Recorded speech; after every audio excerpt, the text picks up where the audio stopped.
बैगन की फसल बहुत लाभदायक फसल है जिससे आप लाखों रुपए कमा सकते हैं, लेकिन एक ऐसा कीट जो आपकी फसल में भारी नुकसान पहुंचा सकता है, इसे अगर आपने फसल में शुरू से कंट्रोल नहीं किया तो फसल में आगे जाकर आपको बहुत ज्यादा भारी नुकसान देखने को मिलता है। हाँ, ये वही कीट है जिसके बारे में आप सोच रहे हैं। तो हम बात कर रहे हैं तना छेदक और फल छेदक इल्ली की। तो आज हम इस वीडियो में बात करने वाले हैं शुरू से लेकर के अंत तक बैगन की फसल में तना छेदक इल्ली की।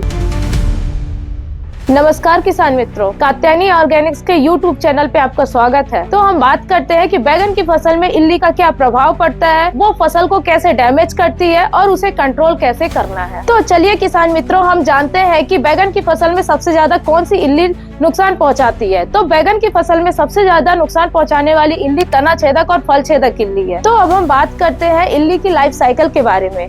तो इल्ली की 4 अवस्थाएं होती हैं: एग, लार्वा, प्यूपा और एडल्ट अवस्था। सबसे ज्यादा नुकसान पहुंचाने वाली इल्ली की अवस्था होती है लार्वा और प्यूपा अवस्था, जिसमें इल्ली सबसे ज्यादा फसल को डैमेज करती है। किसान मित्रों, जैसा कि हम जानते हैं कि बैगन की फसल में इल्ली का प्रकोप छोटी अवस्था से ही देखने को मिलता है। जब बैगन की फसल छोटी अवस्था में होती है तो ये इल्लियां फसल की पत्तियों को खाती हैं, जिससे पत्तियों में छेद दिखाई देते हैं। किसान मित्रों, चलिए हम आगे जानते हैं कि बैगन की फसल में इल्लियां तने के अंदर और फलों के अंदर कैसे पहुंचती हैं। बैगन की फसल में इस तरह की मक्खी आकर मुलायम तने के ऊपर बैठती है और वहां पर डंक मारती है और वहां पर अंडे देती है, जिससे तने के अंदर लार्वा मतलब इल्ली तैयार हो जाती है।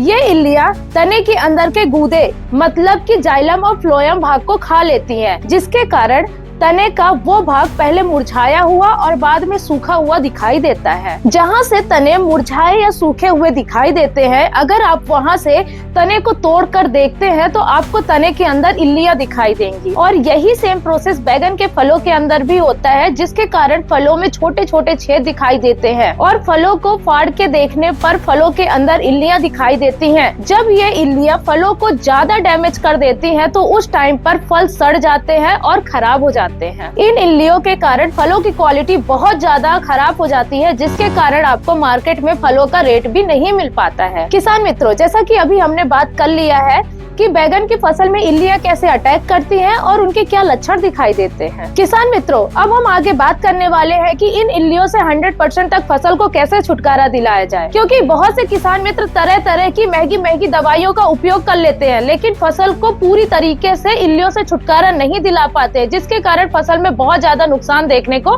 मिलता है। इन कीटों का नियंत्रण करने के लिए किसान मित्रों को 3 से 4 काम करना बहुत जरूरी है। पहला काम हमें ये करना है कि बैगन के पौधों की रोपाई करने के 20 से 25 दिन बाद हमें खाद के साथ मिला करके कार्टाफ हाइड्रोक्लोराइड 4% GR को 7 किलो पर एकड़ के माध्यम से जमीन से देना है। यह सिस्टमैटिक वर्क करता है, जिससे बैगन की फसल में कीटों से लड़ने की क्षमता बढ़ जाती है। दूसरा काम हमें ये करना है कि खेतों को हमेशा साफ सुथरा रखना है, यानी कि खरपतवार हो गया, पेड़ पौधे के झड़े हुए जो सूखे अवशेष है, उनको खेतों से हटा कर रखना है, जिससे इल्लियों का प्रकोप ना हो सके। तो किसान मित्रों, तीसरा काम हमें ये करना है कि कभी भी कीटनाशक दवा का उपयोग करने से पहले जिन फलों और तने के अंदर इल्लियां हैं, उन फलों और तने को तोड़ करके पौधों से अलग कर लीजिए और उन्हें खेत से बाहर ले जा करके मिट्टी के अंदर दबा दीजिए या फिर उन्हें जला दीजिए।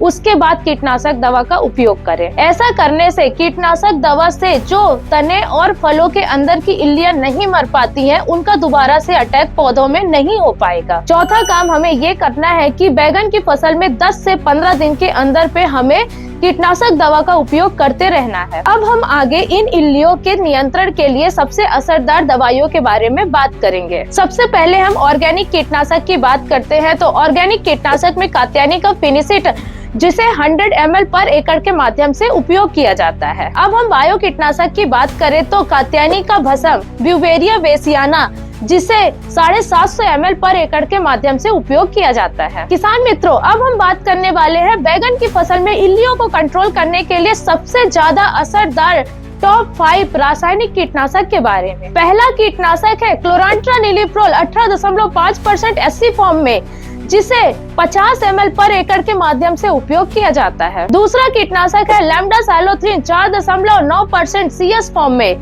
जिसे 100 से 120 ml पर एकड़ के हिसाब से उपयोग किया जाता है। तीसरा कीटनाशक है क्लोरांट्रानिलिप्रोल 9.3% और लैम्डासाइलोथ्रिन 4.6% ZC फॉर्म में, जिसे 80 ml पर एकड़ के हिसाब से उपयोग किया जाता है। चौथा कीटनाशक है स्पाइनोसेट 45% SC फॉर्म में, जिसे 60 से 80 ml पर एकड़ के हिसाब से उपयोग किया जाता है। और पांचवा कीटनाशक है फ्लुवेंडामाइड 39.35% SC फॉर्म में, जिसे 50 से 60 ml पर एकड़ के हिसाब से उपयोग किया जाता है। तो किसान मित्रों, ये रही बैगन की फसल में इल्लियां कैसे अटैक करती हैं, उनके लक्षण क्या होते हैं, उनको कैसे कंट्रोल करना है, उसके बारे में संपूर्ण जानकारी। अगर वीडियो अच्छी लगी हो तो वीडियो को लाइक करें, चैनल को सब्सक्राइब करें और ऐसी और भी जानकारी चाहिए हो तो कमेंट बॉक्स में कमेंट करें।